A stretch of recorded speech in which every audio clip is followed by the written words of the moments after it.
রীতি অনুযায়ী ৩ মাস পর পর খোলা হয় কিশোরগঞ্জের ঐতিহাসিক পাগলা মসজিদের দানবাক্স। তবে রমজান ও ঈদের কারণে এবার ৪ মাস ১০ দিন পরে এই দানবাক্স খোলা হয়েছে। সর্বাধিক ২৭ বস্তা টাকা মিলেছে। মসজিদ পরিচালনা কমিটি জানায়, সকালে জেলা প্রশাসক ও পুলিশ সুপারের সামনে দানবাক্স খোলা হয়। ৯টি লোহার বাক্স, একটি ট্রাঙ্কে অর্থ ছাড়াও আছে স্বর্ণ, রৌপ্য সহ অসংখ্য মানতের চিঠি।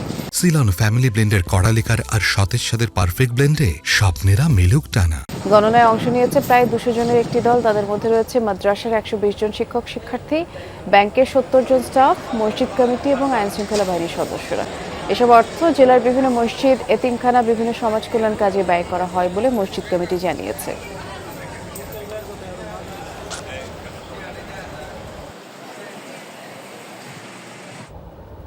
আমরা এ বিষয়ে একটু বিস্তারিত জানবো। আমাদের সহকর্মী এটিএম নিজাম অপেক্ষা করছেন আমাদের জন্য। নিজাম, এবারই তো খুব সম্ভবত সর্বাধিক টাকার বস্তা মিলেছে। মসজিদ কমিটি আসলে কি বলছে এই বিষয়ে, এবং গণনার কাজে যারা নিযুক্ত আছেন তাদের সাথে আপনার কথা হয়েছে নিশ্চয়ই? শুনলাম ২০০ জনের মতো একটি টিম মিলে এই গণনার কাজ করছে।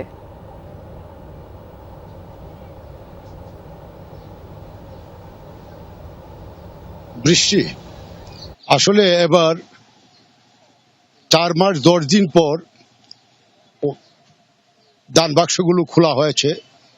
নিয়ম অনুযায়ী প্রতি ৩ মাস অন্তর অন্তর দান বাক্স খোলার রেওয়াজ আছে, কিন্তু এর আগে পবিত্র ঈদ উল আজহা সহ বিভিন্ন আচার, ঈদ উল ফিতর সহ বিভিন্ন আচার অনুষ্ঠানের কারণে একটু বিলম্বিত হয়েছে এবারকার টাকা গণনার কাজ। আর এবার বাক্স খুলে টাকা পাওয়া গেছে ২৭ বস্তা।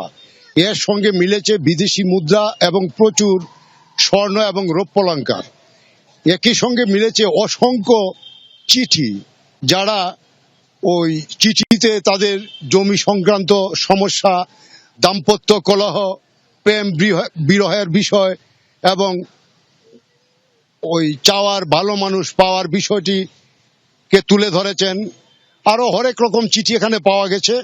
তো সবচেয়ে বড় বিষয় হচ্ছে যে প্রতিদিন এখানে বিভিন্ন ধর্মাবলম্বী হাজার হাজার মানুষ এই মসজিদে আসে মানত করতে। এখানে মানত করলে মনের আশা পূরণ হয়, এমনটি ধারণা তাদের। আপনি দেখতে পাবেন যে এই যে আমি যেখানে দাঁড়িয়ে আছি এর পেছনে এখনো অসংখ্য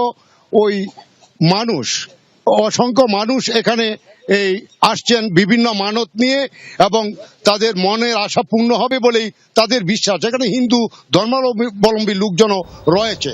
নুসরাত। ধন্যবাদ নিজাম।